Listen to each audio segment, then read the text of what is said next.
Então, vamos lá.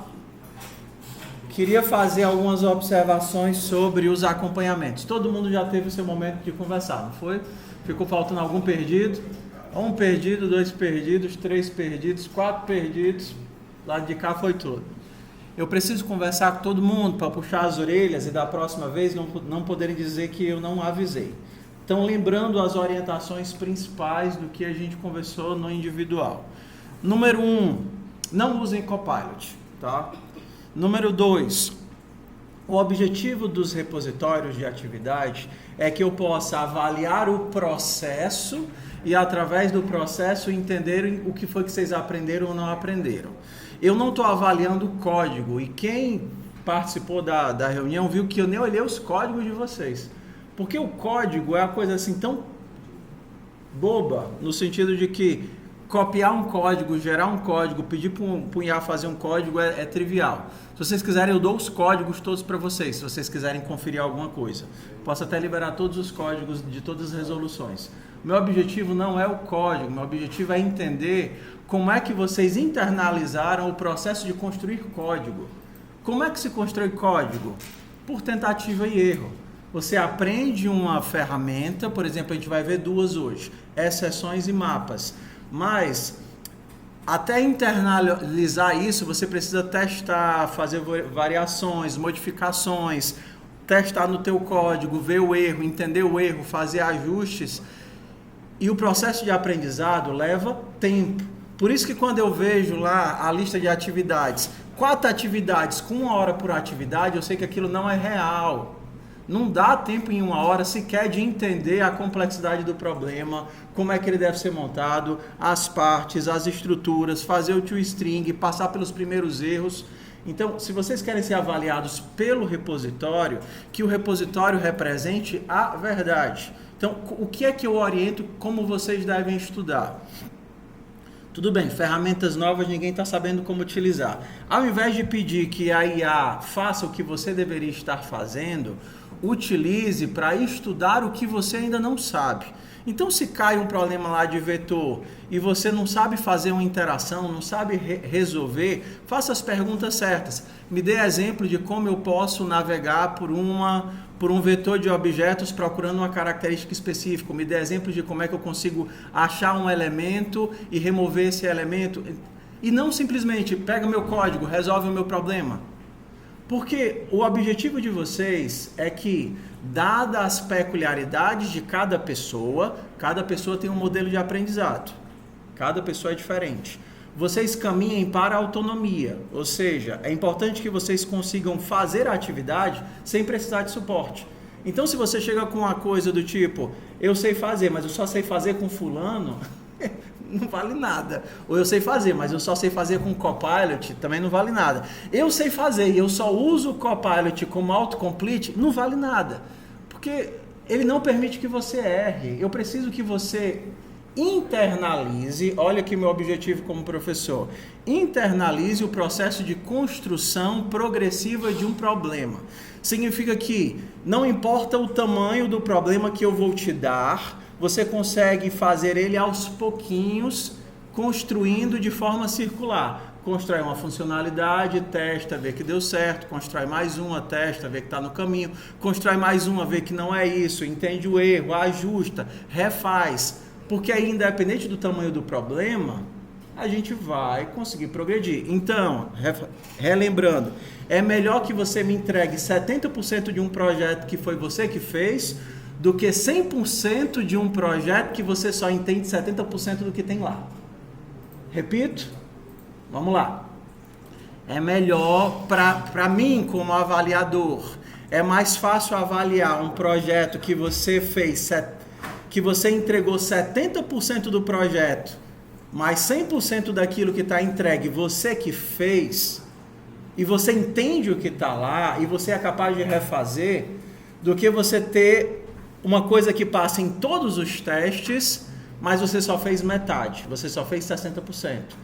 Quais partes você não sabe fazer? O que tem acontecido com muitos colegas é, eu só sei fazer metade dessa atividade, eu só sei fazer 70% dessa, eu só sei fazer 50% dessa. E aí se eu passo uma prova em que eu pego a atividade de referência, dá um exemplo. Eu pego só a bodega e te digo, você tem 2 horas para fazer a bodega. Você consegue fazer ela de cabo a rabo? Se sim, ótimo. Se não, o que é que você não consegue fazer?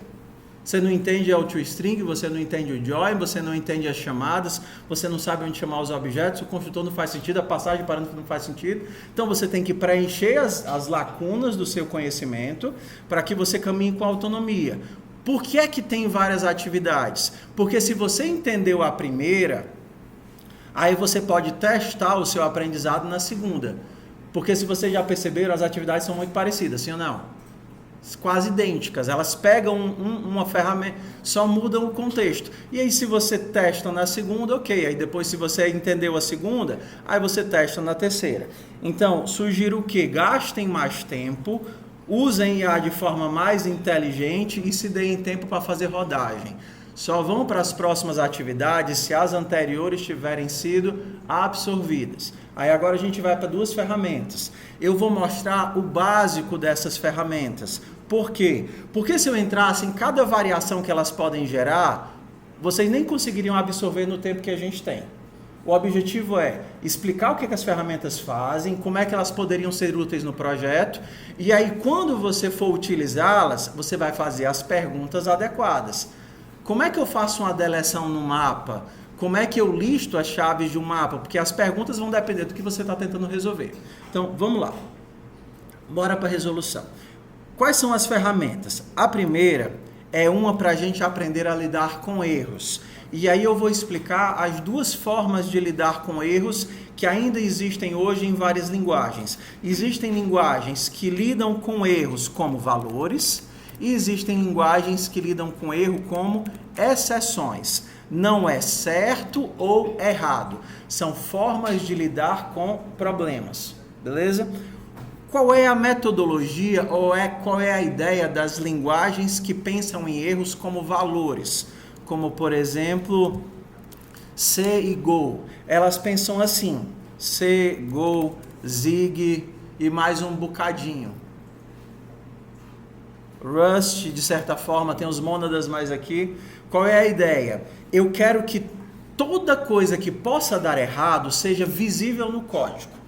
Pensar em erro como um valor se pode dar errado, eu quero que seja explícito, visível. Eu não quero que o erro fique escondido, tá? Algumas fazem isso de forma muito escancarada, por exemplo, Zig. Então, se pode dar errado, é obrigação do programador tratar o erro ou dizer que não vai tratar. Outras fazem erro como valores de forma razoavelmente muito escondida, como C. O pessoal que usou C já usou scanf, sim ou não? Alguma vez vocês contaram quantos valores o scanf leu para saber se o scanf tinha dado certo? Não, isso é tratamento de erro. O scanf ele retorna quantos dados foram lidos corretamente.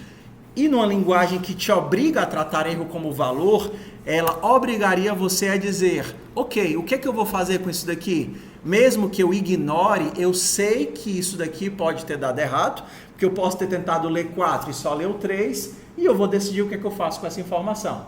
O C trata erro como valor, mas não te obriga a tratar os erros. O Zig, por exemplo, ele trata erros como valor. Exemplo. Então, se você não escrever o tratamento de erros, ele vai dizer, pode dar errado. Ele nem te deixa compilar. E você, mesmo que explicitamente, diga, ok, eu não vou tratar o erro, mas eu sei que isso daqui dispara um erro. Entendeu? Tratamento de erros como valores.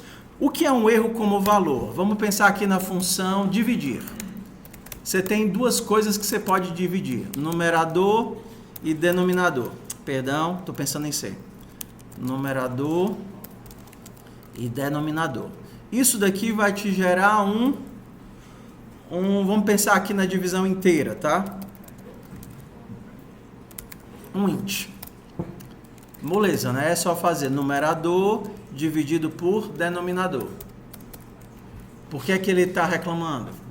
De cara, alguém consegue ver?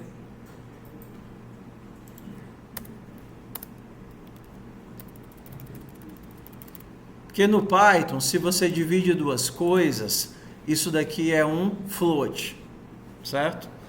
Diferente do C, que quando você divide dois inteiros, qual é o resultado em C? É sempre inteiro. Mas no Python, isso daqui é float. Se você divide duas coisas, independente de ser inteiro ou float, é float.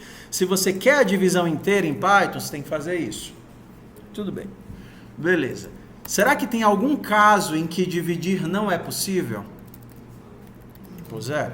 Então, se você tentar no Python, print, dividir de 5 por 0, o que vocês acham que vai acontecer? Vai dar um infinito? Vai dar um not a number? O que vai acontecer quando vocês tentarem fazer isso?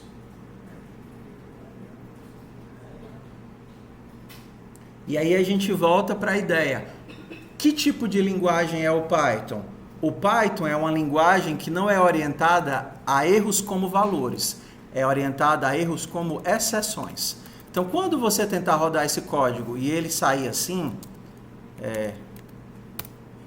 Tá vendo isso daqui? Zero division error. Isso daqui é uma exceção.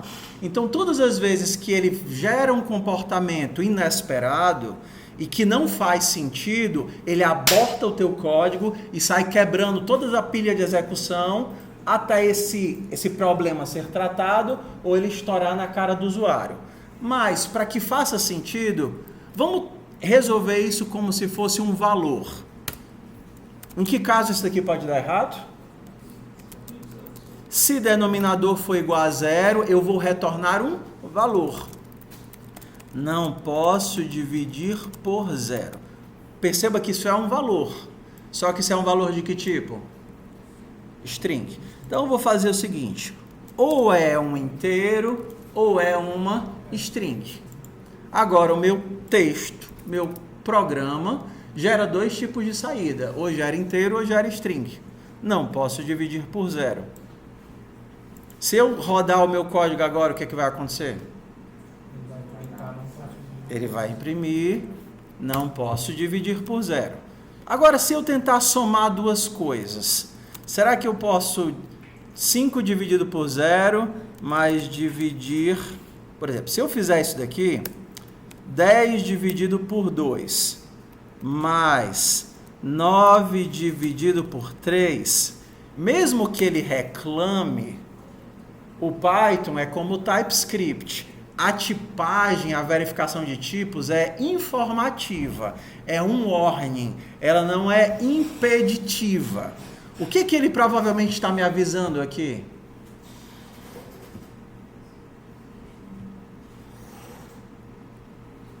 O Python, ele tem uma tipagem forte, significa que ele não mistura tipos de forma descabida. Então, se eu tentar somar um texto, oi, mais 5, ele não vai permitir isso, porque texto mais número não faz sentido. O que ele está dizendo é, ei, isso daqui pode ser um texto ou um número, isso daqui também pode ser um texto ou um número. Somar essas coisas não faz sentido. Porque faria sentido se fosse texto com texto, ou faria sentido se fosse número com número. Só que, entenda, isso daqui é um aviso. Isso daqui não é um impedimento. Então, se eu rodar, esse código vai rodar. E o que é que ele vai gerar para mim? 5 mais 3, 8. Tudo bem? Se eu fizer 10 dividido por 0, mais 9 dividido por 0, o que é que ele vai gerar? Não posso dividir com 0, mas não posso dividir por 0. Então vai ficar string. Você tem uma concatenação de string, é uma linguagem de script. O erro acontece em tempo de execução, não é compilado. Beleza? Só que se por acaso eu fizer isso, o que é que vai acontecer?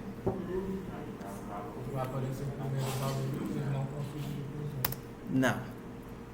Aí vai aparecer o quê? O que é que vocês já escutaram? O que é isso daqui? Uma exceção. Quando acontece um comportamento que não faz sentido para a linguagem. Por exemplo, qual a diferença do Python para o JavaScript? Enquanto o Python tem tipagem forte e ele é estrito Ou seja, se acontece um comportamento que ele não faz sentido, ele dispara uma exceção, o JavaScript é promíscuo e permissivo. Se você tentar fazer qualquer coisa dessa em JavaScript, banana mais 5, vai acontecer o quê? Banana 5. Se você tentar 50 dividido por 0, infinito, 50 dividido por 0 mais banana. Banana. Infinite banana. Ok? Então vamos entender que isso não é necessariamente certo ou errado. É design de linguagem. O design de linguagem do JavaScript não importa o quão errado esteja, tente continuar rodando. Design do Python se tiver algo errado, dispare uma exceção para que o usuário corrija. Design de linguagem. Como é que eu resolvo esse problema aqui? Porque aqui eu tenho um erro, uma exceção como valor. Isso daqui está retornando por valor. Eu poderia fazer assim, ó. Poderia fazer assim. A recebe dividir e B recebe dividir. Eu posso testar se A e B existem. Se esse instance A é um int e esse instance B é um int, se A é um inteiro e B é um inteiro, print A mais B. Se não, algum dos dois deu errado. Estou tratando os erros como valores. Se deu ruim, eu retorno o valor e eu processo os valores como valores. Isso daqui é um operador que todas as linguagens têm. Ou ela normalmente se chama isInstance, ou elas se chamam instance of. Elas têm alguma desses nomes que elas representam. Esse valor é desse tipo? Sim ou não? Tá certo? Estou tratando os erros como valores. E aí, o que é que vai acontecer aqui? Perdão. Não posso dividir por 0, por isso ele não fez a soma, mas se as duas somas existirem, ele vai imprimir a soma dos dois. Ok? Então, a maioria das linguagens que for orientada a erros como valor, como C, Zig, até Rust, dependendo da forma como você enxerga, elas vão, o Go principalmente, elas vão ter essa carinha aqui. Faz a ação, verifica se deu ruim. Faz a ação, verifica se deu ruim. Isso via if else mesmo, ou então através de uma checagem, né, de uma validação de tipo. Qual é a outra forma de pensar em erros? Que é a forma do Java, que é a forma do JavaScript, que é a forma do Python. Isso daqui são valores. É a forma do erro como exceção. E o que é uma exceção?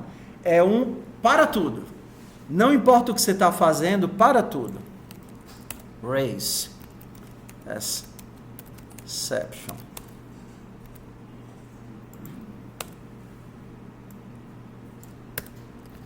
Oi. Está ignorando, ele não está usando. Isso seria o resultado. E se eu quisesse o remaining, o termo real disso não é resto, é remaining.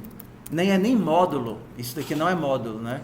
Isso daqui é o resto da divisão. O resto seria esse e o resultado seria esse.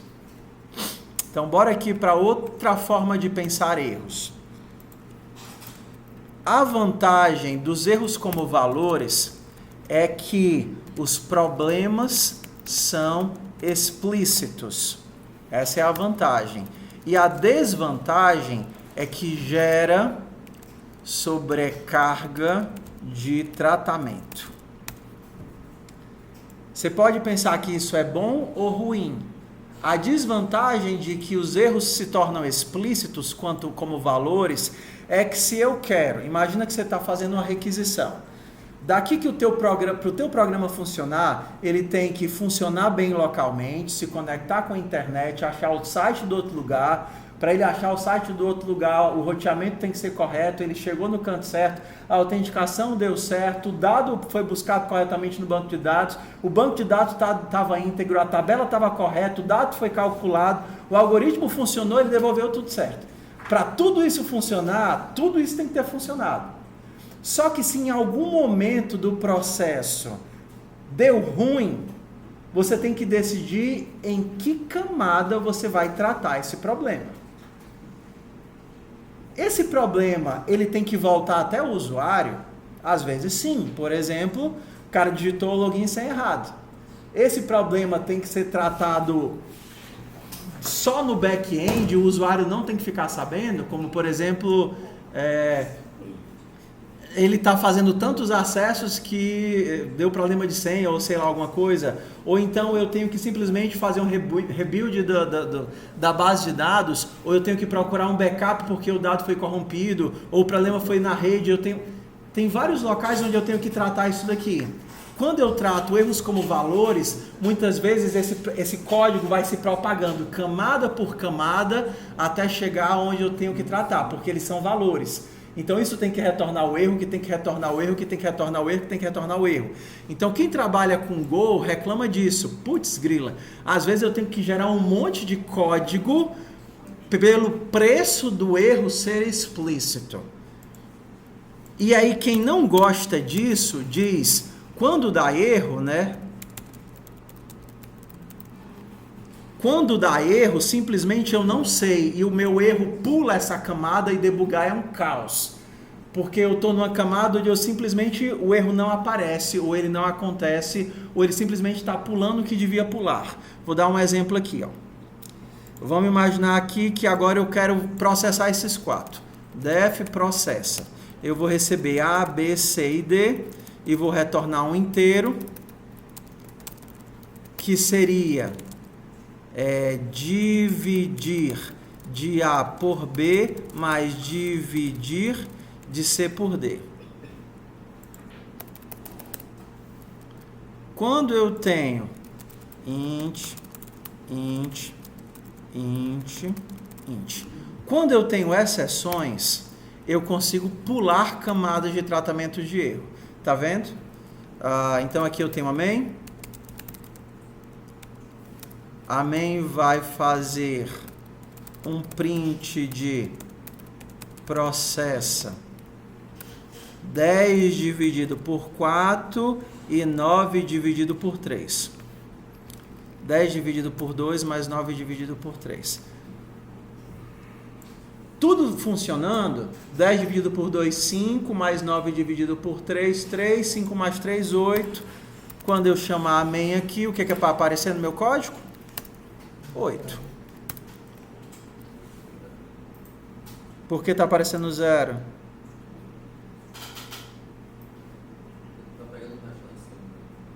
Eu mudei aqui sem querer. Verdade, valeu. 8. Beleza? Quando der errado isso daqui, quando esse raise estourar, seja porque eu estourei ele, esse raise é quando eu, explicitamente programador, disparo a exceção, mas a própria linguagem pode disparar internamente. Então, aqui eu estou disparando explicitamente a exceção. Quando ele acontecer e não tiver quem pegue, ele vai quebrando até chegar no usuário. Então, eu vou botar bem aqui, ó, 0. Quebrou até chegar no usuário. Então, rodou a main, rodou esse código, mas na hora que eu tentei dividir C por D, que esse 0 chegou na divisão, esse raise foi estourado. Tá vendo aqui? Então, o raise, né, é a minha exceção que saiu subindo. Isso daqui tem 2 nomes. Em Python se chama raise, né, de levantar. Em outras linguagens ele se chama throw, de lançar. Tá? É como se eu dissesse, deu ruim, e aí eu saio jogando, e ele sai quebrando código por código. O que acontece quando eu tenho uma exceção disparada? Todas as funções todos os métodos são parados naquele ponto. Então se eu tiver um print aqui, Oi, bem aqui.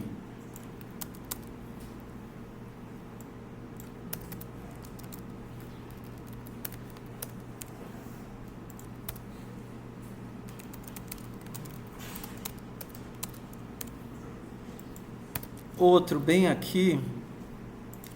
E outro bem aqui. Quantos desses ois vão ser, eu vou conseguir enxergar? Do jeito que está aqui.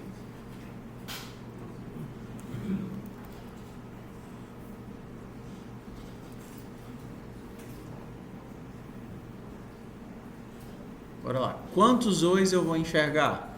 Lembra, a exceção foi disparada. Ele vai fazer só um. Por quê? Tá vendo que tem uma primeira divisão aqui? Aí ele chama para cá, o processa chama dividir. O dividir consegue executar uma única vez, que é o 10 por 2. Aí imprime oi e retorna o resultado de 10 por 2. Mas na hora que ele tenta dividir 9 por 0, 9 por 0 dispara a exceção. Então esse oi nunca vai ser executado do 9 por 0 e esse oi também nunca vai ser executado, porque na hora que o raise é disparado, essa linha de código não vai para baixo, ela quebra bem aqui e volta para main. E esse daqui também não vai para baixo, ele quebra bem aqui e volta para a invocação. Então só vai ser disparado um. No código normal, são disparados os 4.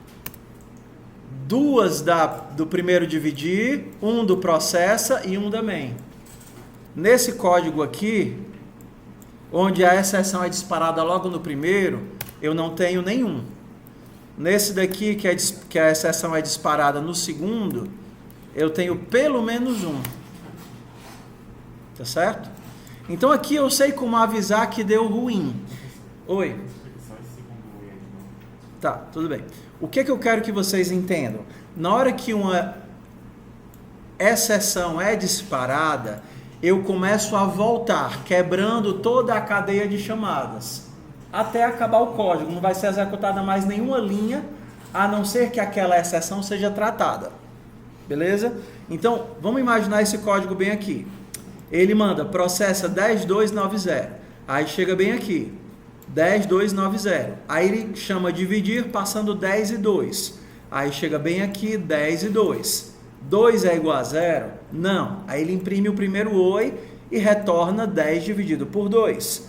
Vai devolver 5. 5 vem para cá. X recebe 5. Aí ele chama agora o 2, 0, né? 2 dividido por 0. Aí ele chega bem aqui. Ops, 0 é igual a 0. Eu não consigo fazer essa divisão. Ele dispara uma exceção. Imediatamente o meu código retorna. Só que ele não retorna entregando um valor. A gente tem que entender que o retorno normal é o retorno por valor. A função termina correto. Aqui a gente está numa linha paralela de fluxo, que é uma exceção foi disparada e você pode imaginar ela como um go-to, que ela vai sair quebrando todos os métodos até chegar em um momento que ela seja tratada. A gente vai tratar ela daqui a pouco. Mas não é mais executado nada, ele volta para cá. Tem algum tratamento aqui? Não. Então, quem foi que chamou esse cara? Esse processa. Tem algum tratamento aqui? Não. Quem foi que chamou esse cara? A função main. Tem algum tratamento aqui? Não. Então, simplesmente ele vai aparecer na tela. A main chamou o processo, que chamou o dividir, que disparou a exceção. Então, comportamentos imprevisíveis ou não, que não fazem sentido, disparam a exceção. E aí, dependendo da linguagem, tudo é orientado à exceção ou algumas coisas são orientadas à exceção. Então, por exemplo, o que é que você acha no Python se eu criar uma lista e eu tentar acessar um elemento dessa lista? Mas se eu tentar acessar um elemento que não existe, o que é que acontece? Uma exceção. Que tipo de exceção? Index error. Professor, por que o senhor chama de exceção, mas aqui ele está dando o nome de error? Existe um padrão que é coisas recuperáveis e coisas irrecuperáveis. Quando normalmente são valores que acontecem ou problemas que dá para corrigir, ele normalmente ganha o nome de exception. Mas quando são coisas que não dá para corrigir, ele dá o nome de error. Ele não consegue corrigir o fato de acessar um valor que não existe. E aí ele chama de error. Esse também é um padrão do Java. Então, vão existir as coisas chamadas de error e exception, e já existem várias que já são cadastradas na linguagem. Python e Java são exemplos de linguagens fortemente orientadas à exceção. Então, coisas que deveriam acontecer, por exemplo, vou criar aqui um dicionário onde o nome do 1 é 1 e o nome do 2 é 2. Isso daqui é um dicionário que a gente vê já. Se eu perguntar qual é o nome do 1, ele vai dizer que é 1. Se eu perguntar qual é o nome do 2, ele vai dizer que é 2. E se eu perguntar qual é o nome do 3? Ele vai disparar o quê? Um key error. Essa chave não existe, que é equivalente ao index error, que diz essa posição não existe. Existem linguagens híbridas, só para vocês entenderem a questão de projeto de linguagem. C++ é uma linguagem híbrida, que ela tanto é voltada para alto desempenho, quanto ela é voltada para alta abstração.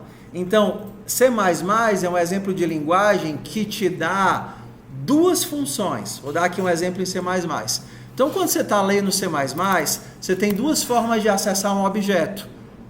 Você tem, por exemplo, o array posição 5, que é um acesso sem verificação, e diz, ei, se por acaso o 5 não existir, vai retornar lixo e o problema é seu.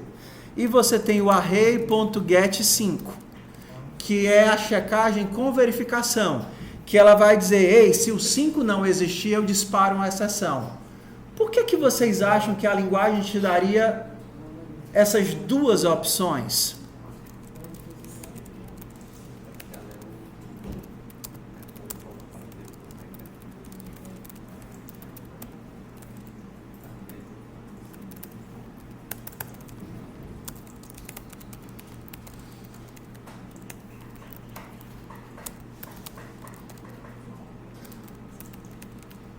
O que é que vocês acham?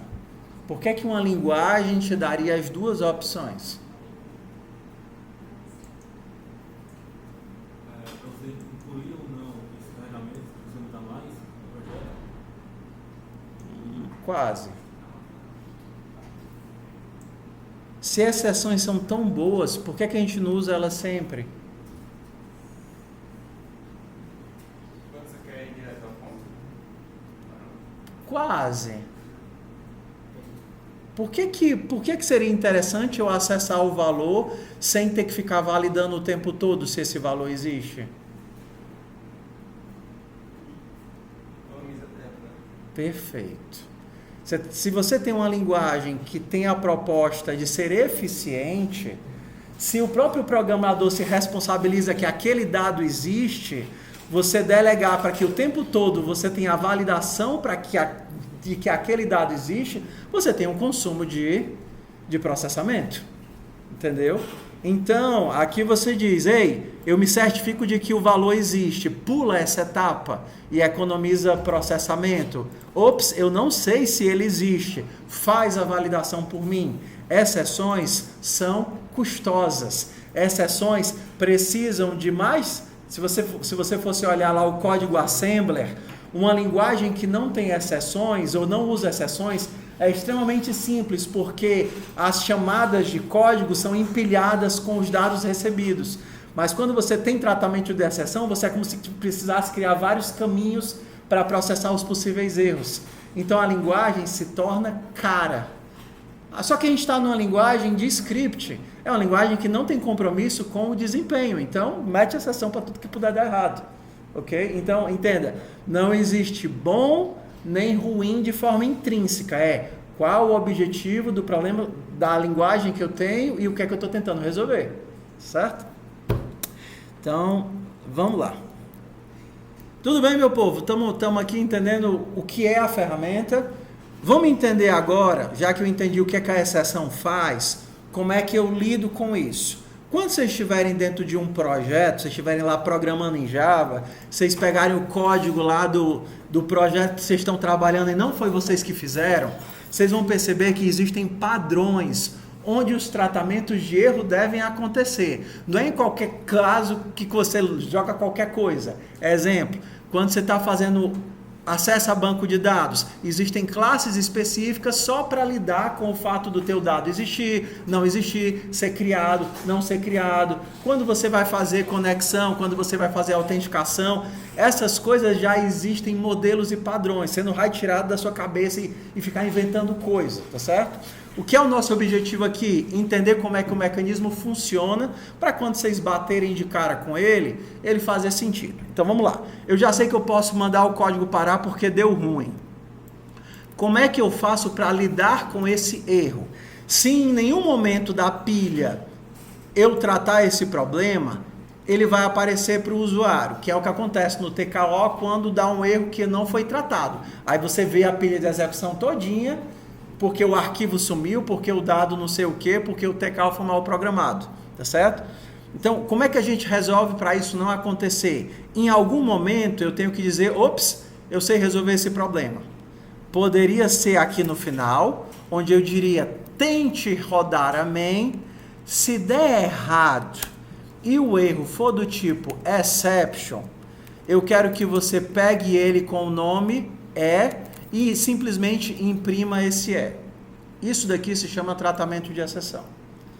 Em algum momento eu vou ter que criar um bloco de tente fazer tal coisa, e quando essa tal coisa rodar, você vai dizer quais dos tipos de erro você vai resolver, e a sua resolução poderia ser, imprima o erro, faça o registro do erro no log, crie um checkbox para o usuário, crie um toolbox para o usuário dizendo o que foi que aconteceu, ou então crie o arquivo, ou então, não sei, como é que você vai resolver o problema que deu?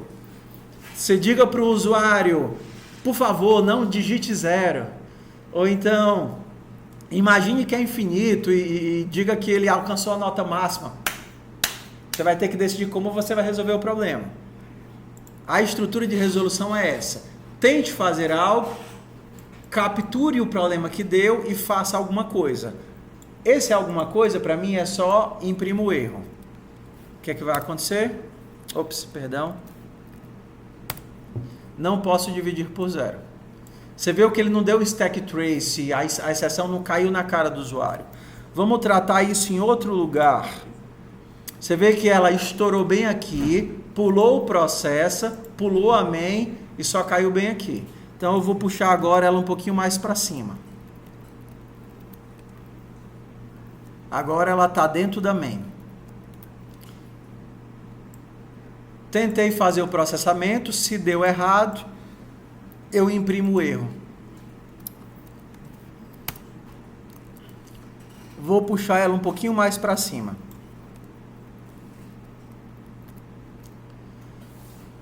Por exemplo, agora eu vou fazer os dois de forma indiferente. Então vamos entender agora como funciona o try catch. O try é tente fazer todas essas coisas que podem dar errado. Eu preciso do primeiro dividir, eu preciso do segundo dividir, porque eu preciso do x e do y. Então esse return é para estar aqui dentro, ó. Return. Então se eu conseguir o x e eu conseguir o y, eu fiz o return. Se eu tratar a exceção bem aqui, eu ainda vou precisar devolver o inteiro, porque o meu processa precisa de um inteiro. Então eu vou devolver 0. E aí eu vou dizer print esse é justamente o erro que eu coloquei aqui dentro. E aí eu retorno 0 e aqui ele vai imprimir 0. Olha o fluxo. Não posso dividir por 0 e eu retornei 0. Como é que isso daqui vai ser utilizado desde já nas nossas atividades? Vou pegar aqui uma atividade de algum de vocês. Local turma class. Quem fez o carro aí no bloco 1? PORC, bloco A, submissions. Quem foi que fez o carro que pode dizer aí para mim? Como? CX, CCX. Pronto. PO Database. CD carro. Code PyDraft. Então, exceção é muito mais do que o que a gente está vendo aqui. Só que eu estou dando só o comecinho para a gente entender como é que as coisas se encaixam. Para agora, como é que a gente pode usar as exceções? Primeiro, ao invés de ficar dando print no meio de função, o que a gente pode fazer? Disparar uma exceção. Um exception. Exception. Limite de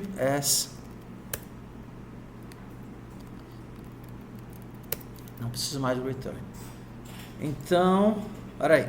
Se ele estourou, tudo bem, você avisa que não sei o que e diz que o limite de pessoas foi atingido e não aumenta.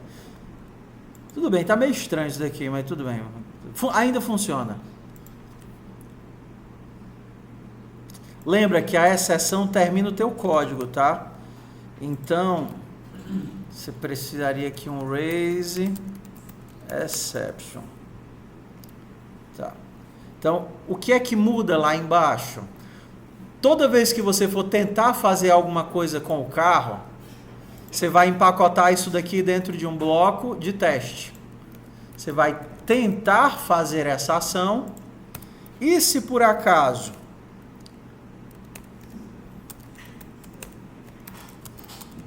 você tiver um problema, você vai imprimir esse problema. De forma prática, para a gente, não mudou nada. Ainda continua sendo um texto mostrado na tela. Mas de forma técnica, o que antes era só um texto indo para o terminal, agora é uma comunicação entre duas entidades. O teu código disparou uma informação, uma mensagem, que foi capturada aqui na nossa main, que seria o front-end, e a nossa main agora tem o poder de decidir o que vai fazer com o teu problema. Entendeu?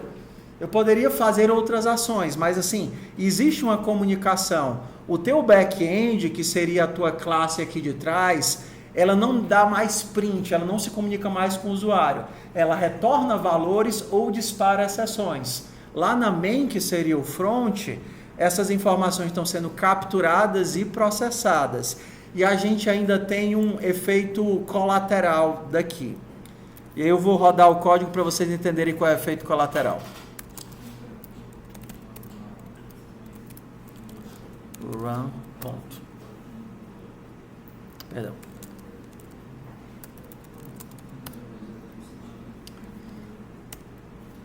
Se eu der um show, vai aparecer o carro. Vocês costumam rodar ele assim ou não? Então, se eu mandar entrar uma pessoa, e se eu der um show, vai ter o quê? Uma pessoa. Se eu mandar entrar outra, não é in, não? Qual? Enter. Show. Ó, lembra, quando vocês forem colocar, sempre lembre de botar o último, tá? Eu sugiro que vocês usem aqui o velho else mesmo. Elif. Porque aí você sabe, se por acaso chegou aqui,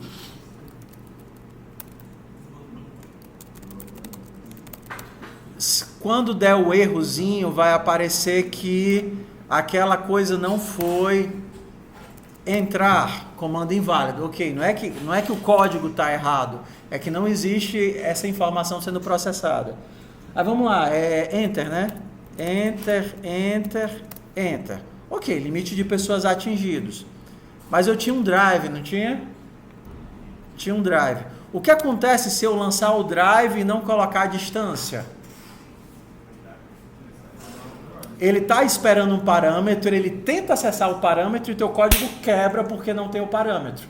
Só que agora a gente empacotou tudo isso num bloco de tentativa e erro. Quando o parâmetro não vier, ele vai disparar uma exceção. Ei, eu tentei acessar o parâmetro que era para ter a distância, só que a distância não veio. Só que o teu código não quebrou. Por quê? Porque você tem um catch que pega essa exceção e te joga de volta para o loop. Você continua no loop. Ops! eu quero dirigir 10 metros. Aí ele vai dar o feio de tanque vazio. O teu código continua rodando, mesmo que você esqueça um parâmetro. Então, se você tentar dar um drive, eu quero dirigir 10 quilômetros. Se você tentasse fazer isso, o que é que ia acontecer? Ia dar um erro de conversão, né? Só que agora, ele tenta converter, não conseguiu converter. Tá vendo? Ó? Ele tenta converter, não conseguiu converter, mas o teu código não quebrou. Você continua preso no loop porque você está fazendo o tratamento de exceções. No futuro, quando a gente chegar em herança, a gente vai evoluir a ideia de exceções para múltiplos tipos de exceção checada, exceção não checada, mas por enquanto o que eu quero que vocês façam é isso: lançar as exceções e capturar elas aqui na main. Essa ideia ficou ok? Essa ideia ficou ok? Então vamos por partes. Segunda parte da aula é entender o segundo tipo de estrutura de dados da vida de vocês. O primeiro que vocês viram foram as listas. Listas.py.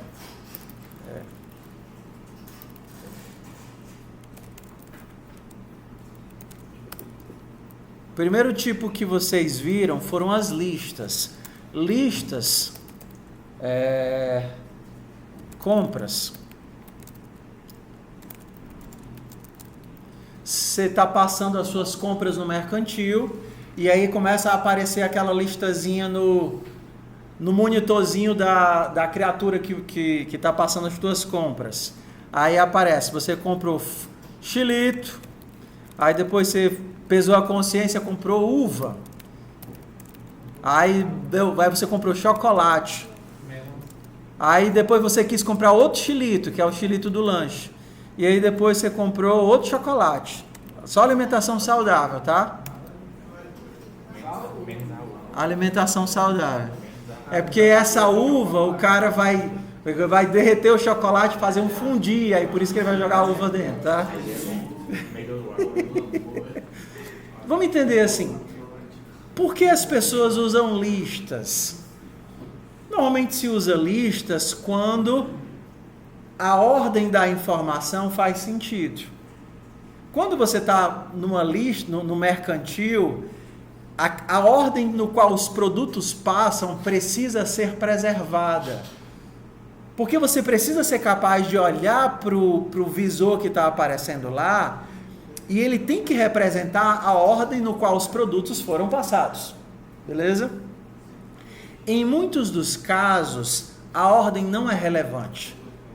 É só importante saber se aquilo existe ou não existe, e por isso nós temos outras estruturas de dados como conjuntos, como mapas ou dicionários, como listas ligadas. Cara, esse negócio está me dando aqui um chilique. Daqui a pouco eu vou começar a me tremer aqui com essa piscadeira danada. Tá? Então, qual é o tipo de dados que a gente vai ver hoje? São os mapas ou dicionários. Começo do semestre a gente viu mapas ou dicionários? Não, né? Não. Então, provavelmente na próxima semana, talvez não na próxima, talvez sim na próxima, a gente vai ter uma aula que eu considero uma das mais úteis da disciplina, que é só sobre estrutura de dados. Eu vou pegar tudo que eu vejo na disciplina de estrutura de dados, que é essencial, e jogar para a aula. Então não falte, tá certo? As próximas 2 terças-feiras. Então a gente vai falar de conjuntos, mapas, listas ligadas e tabelas hash. E aí normalmente eu dou isso tudo condensado numa aula só, que seria o resumão do que você veria em ED. Mas para hoje e para os trabalhos de agora, a gente vai precisar desse daqui, ó, dicionário. Dependendo da linguagem ele é chamado de dicionário e dependendo da linguagem ele é chamado de mapa. Por que é que isso daqui muda? Porque algumas vezes eles usam map para representar uma ação de programação funcional que é mapear de um tipo de lista para outro tipo de lista. No Python ele é chamado de dicionário, mas em C++, por exemplo, é map e unordered map. Em Java seria o hash map e o tree map. Em JavaScript é o mapa mesmo, é só mapa. Em JavaScript é o map mesmo. New map. É, new map mesmo. Tá? Só em Python que ele é chamado de dicionário. O que ele é de fato? Ele é uma estrutura de chave e valor, onde eu posso ter qualquer coisa como chave. Então, por exemplo, eu quero saber o valor dos nomes. Valor dos nomes. Valores. Valores é um dicionário no qual para cada nome eu tenho um valor. Eu represento dicionários através de chaves. Qual é o valor do nome 1? Qual é o valor do nome 2? 2. Qual é o valor do nome 3? 3. Valor do nome 4. 4. A diferença disso daqui para um vetor é que no vetor a chave de acesso é uma posição. No dicionário, a chave de acesso é qualquer coisa. Então, no caso, eu estou dizendo que a chave de acesso é uma string. A chave é uma string e o valor que ele guarda é um inteiro. Eu poderia fazer valores, banana recebe 50. Tudo bem que isso aqui não faz sentido, mas eu posso. O que é que a minha estrutura está dizendo? Eu estou guardando, dado o nome legível de um número, o valor correspondente a esse número. Beleza? O que seria o contrário? Vamos pensar aí no contrário disso. Deixa eu fazer só mais um aqui. 5. Nomes seria um dicionário de inteiro para string. Qual é o nome do 0? 0. Qual é o nome do 1? 1. Qual é o nome do 2? 2. Qual é o nome do 4? 4. Se eu tivesse num vetor, eu não poderia pular o 3, mas eu não estou num vetor. Tá certo? Qual é o nome do menos 1? Menos 1. Eu não estou num vetor. Eu estou numa estrutura que associa cada chave, que obrigatoriamente é um inteiro, a uma string, que nesse caso o sentido é relacionar o valor de um inteiro com o nome associado a ele. Tudo bem? Oi. Então, no caso, não tem como percorrer um dicionário, né? Tem.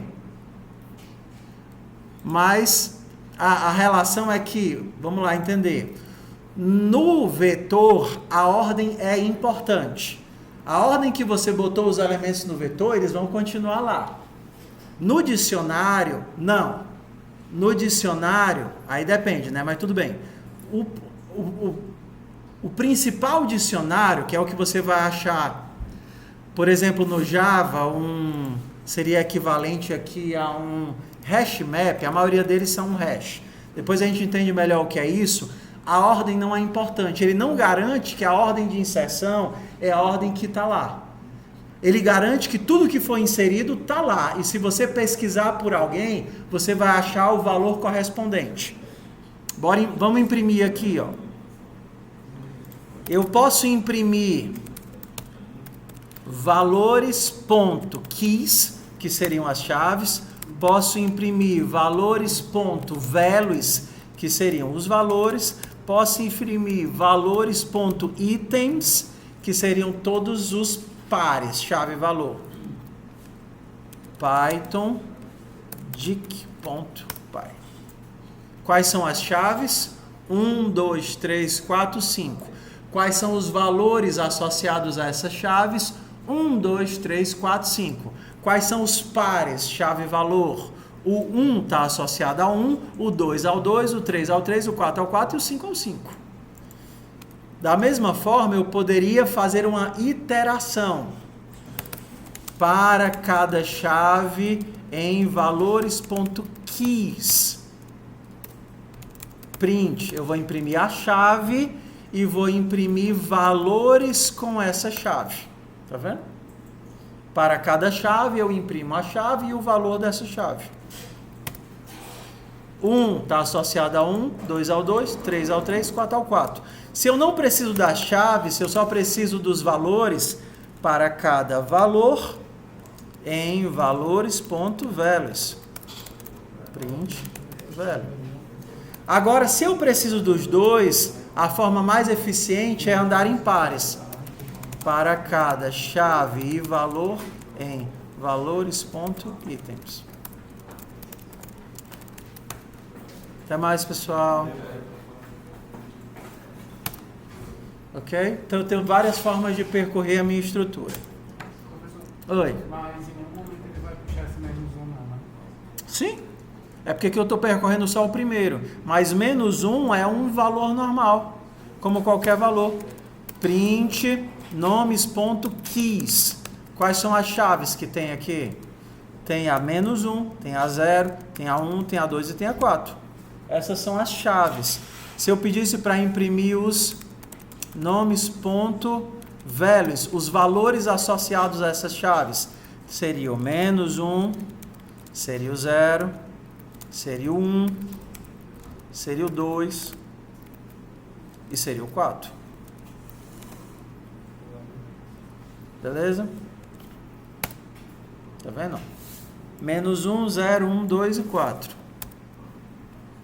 Vamos aqui para algumas características. Ele está imprimindo em ordem ou não? 1, 2, 3, 4 e 5. Vamos lá. Agora é uma característica de linguagem. Por padrão, por conceito de estrutura de dados, o mapa ele não preserva a ordenação. Só que cada linguagem vai implementar de um jeito diferente. No caso do JavaScript, ele preserva a ordem de inserção. No caso do Java, ele não preserva a ordem nenhuma. No caso do Python, aparentemente ele está mantendo a ordem de inserção, tá vendo? Mas isso não é regra, tá? No caso de um tree set ou de um tree map, ele manteria a ordem natural. Por exemplo, a lexicográfica. Então, se eu estivesse pensando na lexicográfica, se eu estivesse aqui em C++, ele faria assim. 5, depois do 5 vem quem? 2, A, B, C, D, E, F, G, H, I, J, L, M, N, O, P, Q, R, S, T, U. Se eu tivesse em C++, como ele mantém a ordem lexicográfica da chave, ele teria ordenado assim, porque é assim que C++ funciona. Então, cada linguagem vai ter a sua forma interna de representar o mapa, mantendo ou não mantendo a ordenação, impondo ou não impondo a ordenação. Bora aqui para o próximo. Outra característica do mapa. Se você tentar criar uma outra chave igual, por exemplo aqui, ó. Agora eu quero fazer em inglês. Então, o que vocês acham que vai acontecer quando eu fizer isso? Ele vai criar uma outra entrada ou vai sobrescrever a entrada antiga?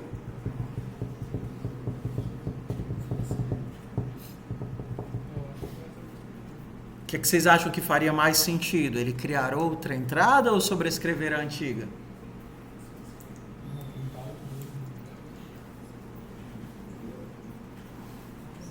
Bora, é intuição, não precisa estar certo ou errado não, vocês estão aprendendo. O objetivo de um dicionário é prioritariamente consulta. Então, quando você faz isso, o seu objetivo é sobrescrever. Sobrescrever. Porque num dicionário as chaves são únicas. Então só um elemento está associado àquela chave. Se você utiliza a chave de novo, você está fazendo uma ação de sobrescrita daquele valor. Então quando você faz isso, você está fazendo uma ação de leitura. E quando você está do lado esquerdo do igual, você está fazendo um papel de escrita. Aqui tem muita coisa escondida que fica explícito em outras linguagens. Isso daqui não apenas é uma escrita, também é uma inserção, tá vendo? O 4 existia? Não, o 4 não existia. Então o que é que ele está fazendo? Criando e inserindo. Nesse caso aqui, o 4 já existia. Então o que é que ele está fazendo? Substituindo. Se vocês forem para Java, por exemplo, seriam ações distintas. Você teria um comando de insert para colocar o dado e um comando de set para alterar o dado, porque você tem duas ações distintas. Inserir um par e alterar o par. Em alguns casos você vai ter açúcar sintático, não é sintético, é sintático. Ele te dá isso daqui tanto para inserir quanto para escrever, que é o que a gente chama de acesso destrutivo. O que é um acesso destrutivo? Se não existia, ele cria. E se já existia, ele destrói e sobrescreve. Tá certo? Dependendo da linguagem, você tem acessos não destrutivos. Que seria, por exemplo, um método destrutivos. Que seria, por exemplo, você tem um nomes.get 4. Nomes.set 4. E aí isso vai variar de linguagem para linguagem, certo?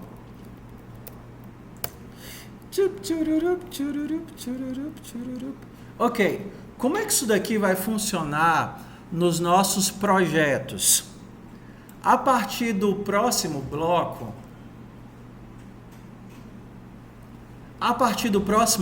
toda vez que vocês se depararem com algum tipo de coleção, vocês vão ter que pensar, a ordem é importante ou não? Exemplo, a fila de espera de um banco, a ordem é importante? Sim, a ordem precisa ser mantida.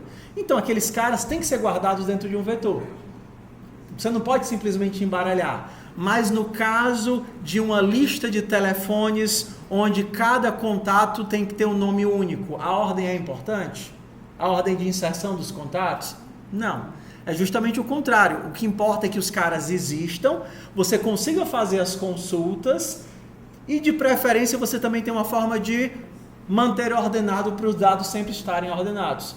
Então, você sempre vai pensar, se a ordem não é importante e eu vou precisar o tempo todo estar consultando se esse cara existe ou não existe, eu não vou armazenar isso daqui numa lista, eu vou armazenar onde? No dicionário. Porque quase todas as ações do projeto vão estar relacionadas às chaves. Exemplo, você precisa fazer a matrícula de um aluno numa disciplina. Você tem o identificador do aluno, que é uma chave. Você tem o identificador da disciplina, que é uma chave. O identificador do aluno é único, o identificador da disciplina é único. Aí você tem o vínculo entre os dois. Isso não são listas, isso são o quê? Dicionários. Então, sempre que a ordem é importante, precisa ser preservada. A ordem é importante e precisa ser preservada, é uma lista. A ordem não é importante e você precisa fazer consultas, dicionários. Beleza? Então a ideia é essa. No fundo, o que vocês vão ter em termos de código é algo mais ou menos assim. Vocês vão ter uma classe, exemplo, pessoa, def, init, aí vai ter o ID da pessoa, sei lá, o fone da pessoa, alguma coisa assim, tá certo? Selfie. Agora vamos só entender a diferença do problema e da abstração. Foca aqui, ó. Na maior parte das atividades, vocês vão ter que usar o nome da pessoa como a chave única. Só que na realidade isso não faz sentido. Você pode ter duas pessoas com o mesmo nome, sim ou não? Sim. Só que a ideia de utilizar o nome como chave é só para que os problemas sejam mais fáceis de serem compreendidos. Porque seria muito chato se o tempo todo você tivesse que lidar com números, número de matrícula, CPF. Então é só uma simplificação da abstração você entender que só pode ter um Davi no teu trem, só pode ter um Davi na tua lista de contatos. É para simplificar a ideia, para que você não tenha que o tempo todo estar trabalhando com CPFs ou com números de matrícula. Entenderam aí como é que funciona? Na realidade você ia usar o CPF ou a matrícula do aluno como chave e não o nome dela. Só para explicar. Então, vamos imaginar aqui, self.id recebe ID, self.phone recebe phone. Aí você tem uma classe universidade. Aí você tem que fazer o cadastro desses alunos. A tua universidade vai ter um dicionário de alunos que vai ser um dicionário e para cada identificador você guarda uma pessoa, um aluno.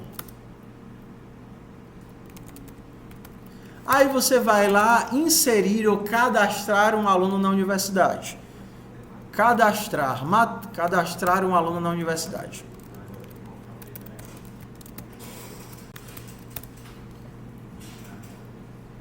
Como é que eu verifico se esse aluno já está cadastrado ou não?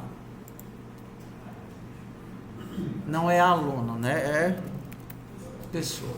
Como é que eu verifico se esse cara já está cadastrado ou não está cadastrado?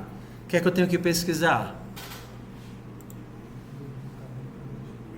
Pela chave, né? Pelo identificador. Seria um CPF ou alguma coisa assim. Por aqui a gente vai usar o nome.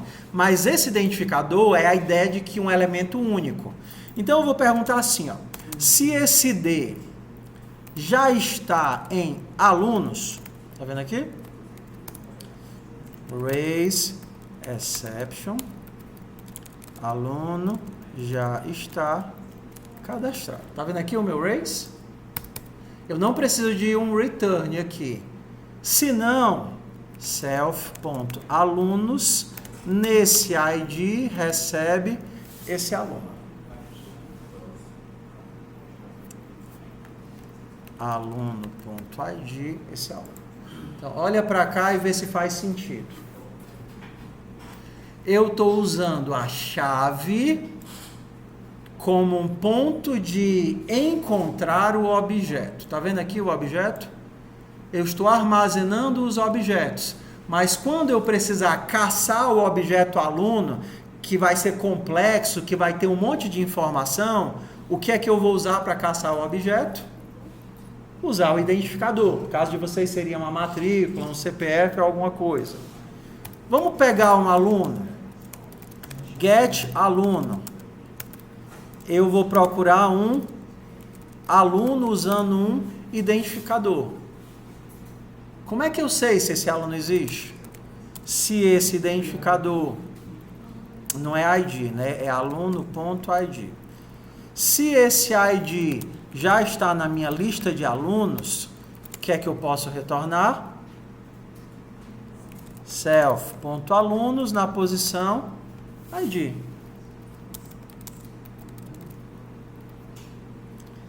Se ID in self.alunos. E se por acaso ele não existe?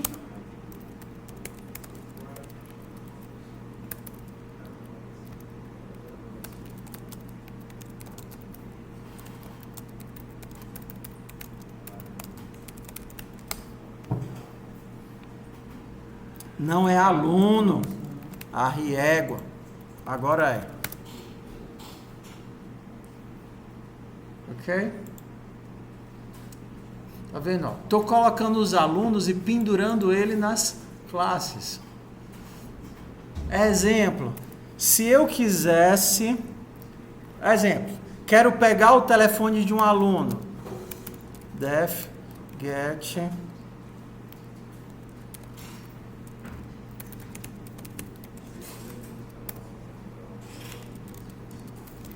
Só para a gente ver se faz sentido aqui.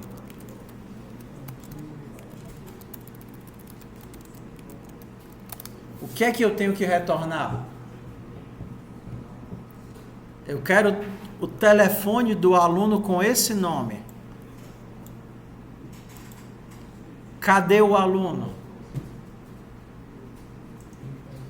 Está aqui dentro, né? Mas você sabe se o aluno existe ou não existe? Não sabe. Mas você já tem uma função que testa se ele existe? Tem.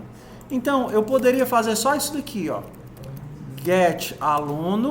Qual aluno? Esse daqui. E aí eu pego o telefone desse aluno.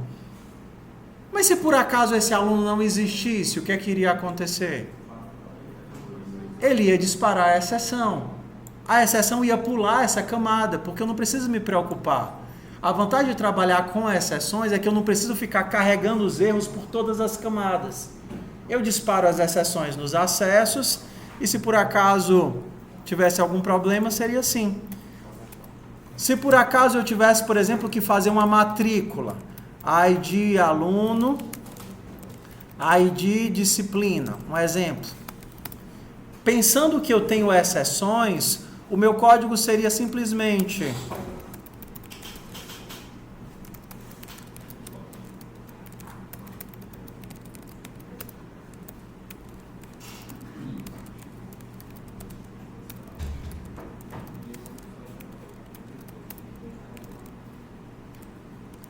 ponto vincular.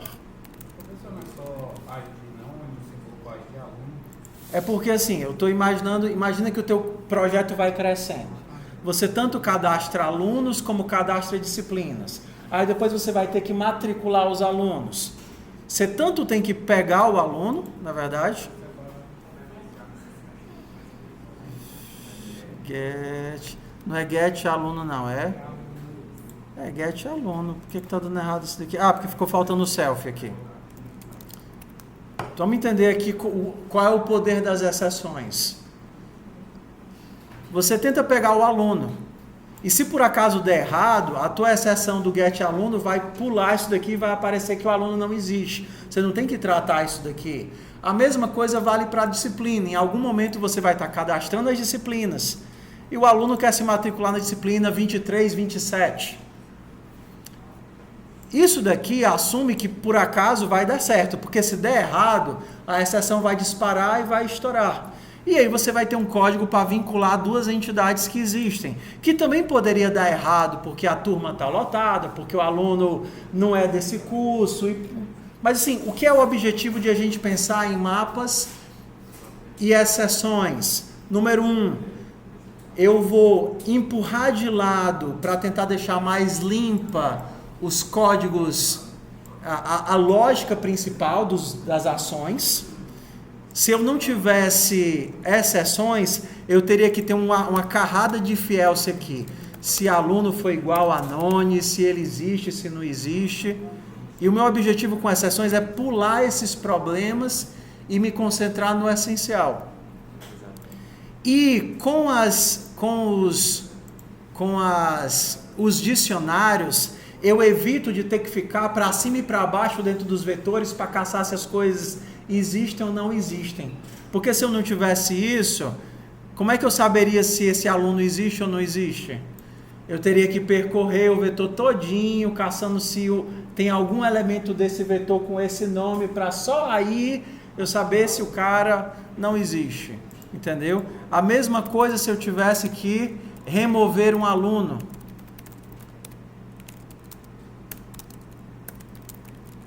Aluno pescou na minha prova e eu vou jubilar ele. Eu nem lembro como é que faz. Self.get aluno. Tem uma função para deletar? Tem.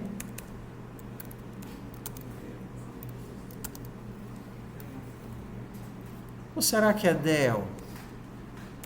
Del. Será que é assim? Alunos. Será que é assim? Deixa eu testar.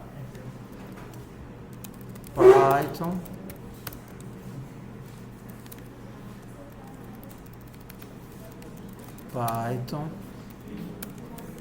Olá.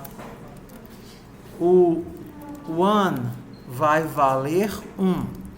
O to vai valer 2.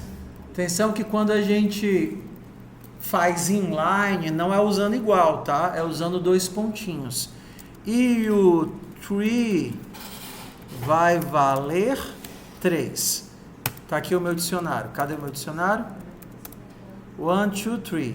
Se eu quiser deletar o to, será que é dict to? Será assim?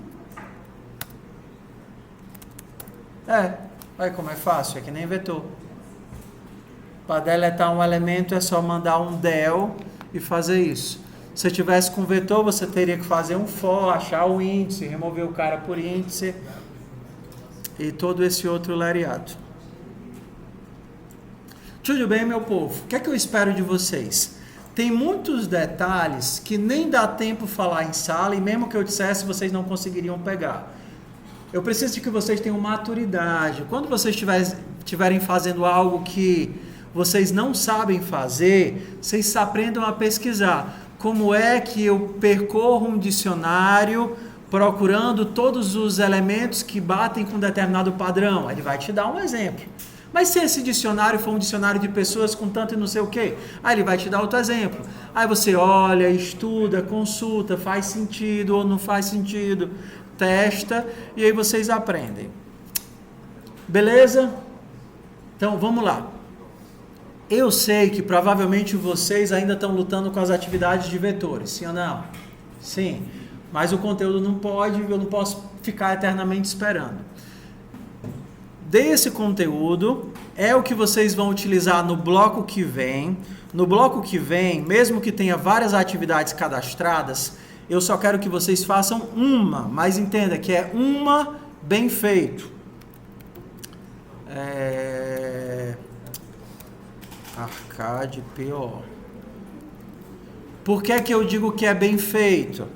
Ela é uma atividade composta de vários pequenos pedacinhos, que para algumas pessoas vai ser um desafio por si só, que é a atividade da agenda. É a primeira atividade grande que vocês vão ter. Então, só ela, se vocês tiverem paciência, vai levar umas 8 horas da vida de vocês. Certo? Por quê? Porque são muitas coisas pequenas que vocês deviam ter aprendido nos 2 meses que passaram e vocês foram colecionando buracos porque usaram IA para fazer quase tudo. Só que eu não quero, vocês não podem continuar assim. Por isso que eu estou colocando uma atividade por bloco. Só que, entenda, eu estou cobrando que vocês aprendam a fazer do jeito certo. Essa atividade eu já quebrei em 2 etapas. A primeira é fazer um único contato com vários telefones, que é a atividade do contato, tá vendo aqui, ó? Então você vai fazer um contato com vários telefones. Tem uma classe contato e o contato vai ter vários telefones, tá vendo? Aí você vai ter que aprender a fazer a main, vai ter que fazer um laço para processar as várias informações, vai ter que quebrar os bloquinhos, vai ter que montar, vai ter que usar o join, tudo que vocês viram na disciplina, vocês vão ter que aprender. Vai ter que aprender a fazer um for num vetor e remover por posição. Não tem nada aqui que vocês não tenham visto. Só que tem muitas coisas que provavelmente vocês ainda não aprenderam, mas deviam ter aprendido. Entenderam qual é a proposta? Faça por partes. Eu estou avaliando o processo, não o código que vocês entregam. E se vocês me lembrarem, quando eu chegar na minha sala, eu já mando as respostas para vocês ao final da atividade, poderem ver se estavam no rumo ou não estavam no rumo. Depois que vocês fizerem o contato, vocês pegam o código exato que vocês fizeram no contato e evoluem para uma agenda. Qual é a diferença? A agenda tem múltiplos contatos. Aí você tem várias pequenas coisinhas. Olha o que a gente já começou a fazer hoje. E cada contato tem vários telefones. No caso da agenda, aqui está dito lista. Só que vocês não vão usar lista. Vocês vão usar o quê? Dicionário. Aí vocês vão adicionar um contato, diferente da agenda normal do telefone de vocês, que vocês podem colocar 10 vezes o contato Davi com o telefone 1234, Davi com o telefone 5678, Davi com o telefone... Não faz sentido. Quando você tentar fazer 2 vezes o mesmo nome, é para ele entender que é o mesmo contato e adicionar o telefone. Algumas pessoas, quando eu coloquei assim que os telefones têm rótulos, vocês nunca perceberam que quando você cadastra um número para uma pessoa, você pode dar um rótulo para aquele nome? Vocês já viram isso ou não? Abram o telefone de vocês depois e aí vocês vão ver que cada nome, cada telefone pode ter associado a esse telefone um rótulo. Telefone de casa, do trabalho, celular, fax, orelhão, recado da vizinha. Você pode colocar um rótulo nesse telefone. Então é isso. E aqui vão ter várias coisas de FUP que não tem como vocês ficarem eternamente na dependência de FUP. É de lascar a pessoa chegar no meio do semestre, indo para tentar passar em PO e dizer que não sabe fazer um laço. Aí uma hora você vai ter que aprender, né, meu filho? Ah, é porque eu não aprendi em FUP, é que nem a culpa é dos meus pais, por isso que até hoje eu bagunço meu quarto. Não, pode jogar a culpa eterna neles não, tá certo? Então tem um monte de coisinha como fazer uma busca, procurar por padrão. É uma tarefa difícil? Sim. Difícil em que sentido? Se você não souber fazer pedaço por pedaço, você não vai chegar em canto nenhum. Mas se você souber fazer pedaço por pedaço, seguindo os testes, como é orientado de ser feito, mesmo que você não chegue no final, você vai conseguir chegar em algum ponto. O que é inadmissível é você não chegar em ponto nenhum. Entendem o que é que eu estou avaliando? Eu estou avaliando o processo. Então, se você chegar e me disser, professor, eu consegui chegar em 66%, agora eu parei nesse teste onde eu tenho que fazer os padrões, porque eu não sei fazer o laço e criar um novo vetor. Eu entendi em que ponto de maturidade você está. Eu fiz tudo, mas eu não consigo chegar nos favoritos, porque na minha cabeça não faz sentido eu criar um novo dicionário para armazenar só os nomes dos contatos que são favoritos. Mas se eu não souber em que ponto você está, o trabalho em si não faz sentido, eu só posso lhe avaliar por prova. Lembra, eu avalio o processo, eu não avalio o código. Tá claro agora, pessoal? Tudo bem? Então, se chegar... Tudo bem, eu já vou deixar claro. Se chegar alguém com todas as atividades feitas, 30 minutos por atividade, eu já vou reprovar na hora, tá certo? Tudo bem? Tá claro? Tá claro? Tá claro? Vamos nós. Tô cansado.